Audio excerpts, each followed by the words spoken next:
Assalamualaikum warahmatullahi wabarakatuh.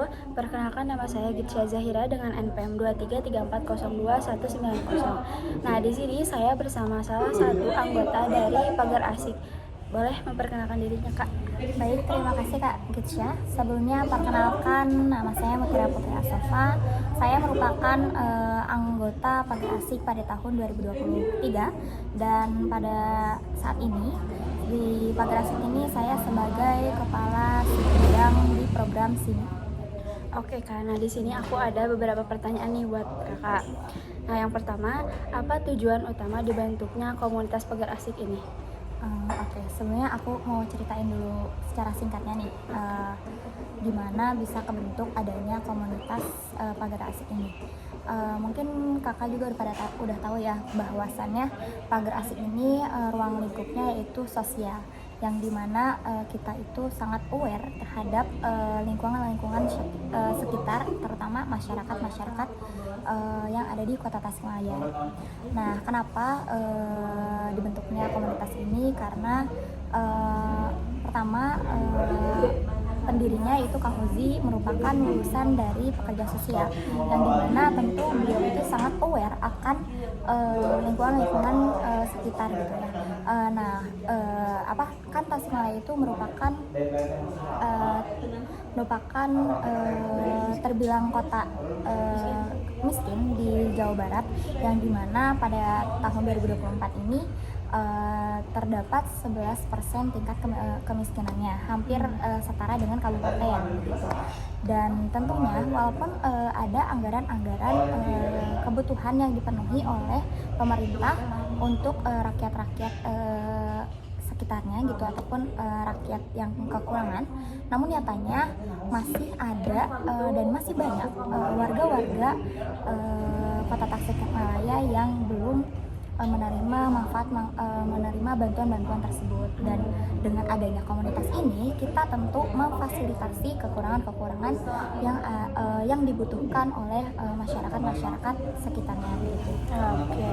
Nah, lanjutnya nih yang nomor 2. Bagaimana proses pengambilan keputusan dalam komunitas Pagar Asik ini dan seberapa besar kontribusi anggota dalam proses pengambilan keputusan tersebut?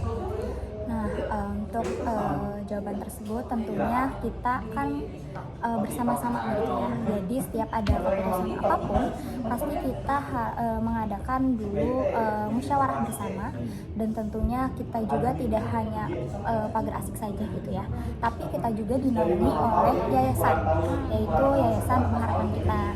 Nah, tentunya kita setiap ada permasalahan yang ada di Kota Tasikmalaya, tentu kita selalu berkaitkan ataupun menarik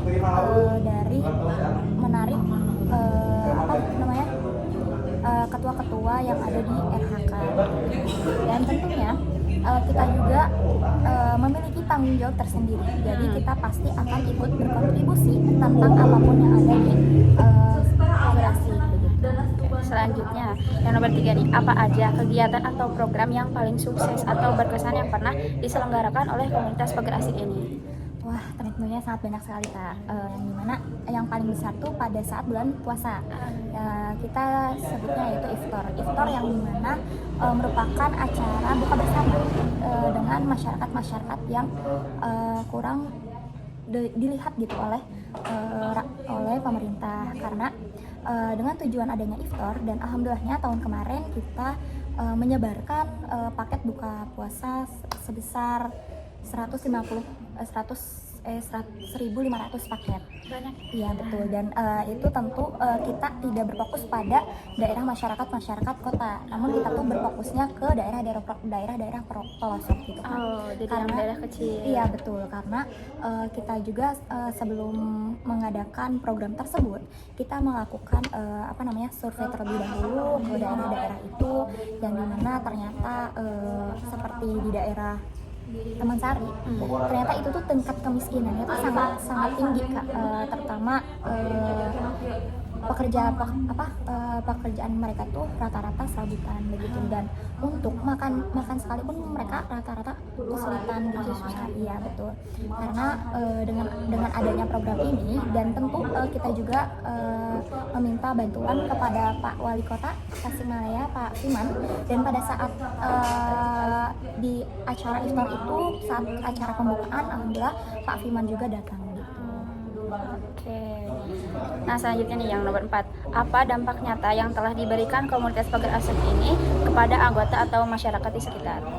Wah, tentu sangat terasa sekali ya, karena terutama aku sudah ikut beberapa program gitu ya. Tentunya dari saya sendiri gitu ya, kalau dirasa sejauh ini, waktu sebelum masuk ke pagar asik itu saya masih kayak tanda tanya gitu, Kak, apa sih permasalahan yang paling besar di Tasikmalaya, masuk kayak apa sih yang dimaksud dengan sosial, apa sih yang dimaksud dengan membantu. Dan ternyata saat saya masuk ke pagar asik ini sangat terasa sekali bahwasannya tingkat aware terhadap lingkungan sekitar itu sangat dibutuhkan. Dan ternyata memang benar gitu bahwasannya Tasikmalaya ini sangat cukup memprihatinkan. Mungkin di luar sana terbayangkan bahwa wah, keindahan Tasikmalaya ini sudah terbilang maju dibanding dengan kabupaten-kabupaten atau kota-kota yang lain.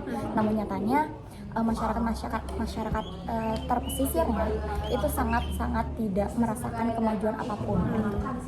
Karena dari tingkat penganggurannya juga sangat tinggi, dan juga tingkat pendidikan di daerah-daerah pelosoknya ternyata sangat minim.